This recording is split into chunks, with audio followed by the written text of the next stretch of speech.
मिजाज साउथ। नमस्कार। Let's mic देश का मिजाज। खबरें दक्षिण भारत से। तमिलनाडु के मुख्यमंत्री और डीएमके अध्यक्ष एम.के. स्टालिन का दावा है कि भाजपा अन्ना डीएमके सहित चाहे जितने भी मुखौटे पहने, तमिलनाडु को भगवा रंग से नहीं रंग सकती। तिरुचिरापल्ली के पास श्रुगनूर में पार्टी के 12वें राज्य सम्मेलन में उन्होंने कहा है कि भाजपा कभी सत्ता नहीं हासिल कर पाएगी। भगवा ब्रिगेड किसी भी राज्य को भगवा कर सकती है, लेकिन तमिलनाडु को नहीं, क्योंकि यहाँ का द्रविड़ मॉडल और पार्टी की काली लाल झंडे वाली ताकत इसे रोक लेगी।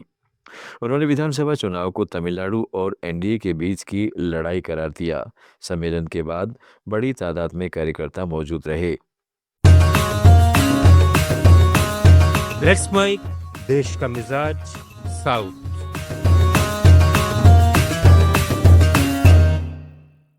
भाजपा ने तमिलनाडु के अपने राज्य प्रवक्ता एएनएस प्रसाद को हटा दिया है। यह फैसला उनके उस बयान के एक दिन बाद लिया गया है जब प्रसाद ने अभिनेता विजय की पार्टी टीवीके को एनडीए यानी अन्ना डीएमके भाजपा गठबंधन में शामिल होने का निमंत्रण दिया था। प्रसाद ने कहा था कि अगर विजय सत्तारूढ़ डीएमके को रोकना चाहते हैं तो उन्हें गठबंधन में आना चाहिए, वरना विपक्षी वोट बढ़ जाएंगे। भाजपा के राज्य अध्यक्ष नेनार नागेंद्रन और अन्ना डीएमके के नेताओं ने साफ कहा है कि ऐसा कोई औपचारिक प्रस्ताव नहीं था। केरल हाईकोर्ट ने उन याचिकाओं को खारिज कर दिया जिसमें राज्य सरकार द्वारा सरकारी कर्मचारियों, जजों और सरकारी योजनाओं के लाभार्थियों को मुख्यमंत्री कार्यालय की ओर से उपलब्धियों पर बल्क मैसेज भेजने को चुनौती दी गई थी। याचिकाकर्ताओं ने आरोप लगाया है कि चुनाव से पहले यह अनधिकृत रूप से व्यक्तिगत डेटा का इस्तेमाल है, लेकिन जस्टिस बेचू कुरियन थॉमस की पीठ ने कहा है कि ये मैसेज, जो महंगाई भत्ता, मकान किराया भत्ता जैसी जानकारी से जुड़े हैं, राजनीतिक प्रचार नहीं माने जा सकते। कोर्ट ने इन्हें कर्मचारियों को सरकारी लाभों की जानकारी देने का तरीका बताया, जो अच्छे शासन का हिस्सा है और निजता के अधिकार का उल्लंघन नहीं करता। कर्नाटक में अभिभावकों और शिक्षकों ने स्कूल शिक्षा एवं साक्षरता विभाग DSEL से कक्षा 6 से 9 की समेटिव असेसमेंट 2 यानी ASA2 की वार्षिक परीक्षाएं स्थगित करने की मांग की है। ये परीक्षाएं 20 मार्च से शुरू होंगी।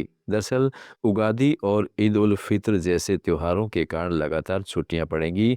राज्य में सेकेंडरी स्कूल लिविंग सर्टिफिकेट परीक्षाएं 18 मार्च से शुरू हो जाएंगी।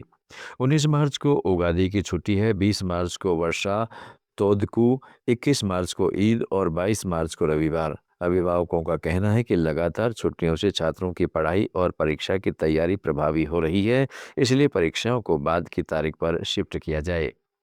तेलंगाना जागृति के अध्यक्ष और पूर्व मुख्यमंत्री के चंद्रशेखर राव की बेटी कल्वा कुंतला कविता तथा दलित शक्ति कार्यक्रम के राज्य अध्यक्ष विश्वरंदन महाराज को भूख हड़ताल के दौरान पुलिस ने खम्मम से हैदराबाद शिफ्ट कर दिया है। दोनों नेता सोमवार रात अंबेडकर भवन में भूख हड़ताल पर बैठ गए थे, जिसमें वेलुगुमटला के विनोवा नवोदय कॉलोनी में बेघर हुए गरीब परिवारों को न्याय की मांग की जा रही थी।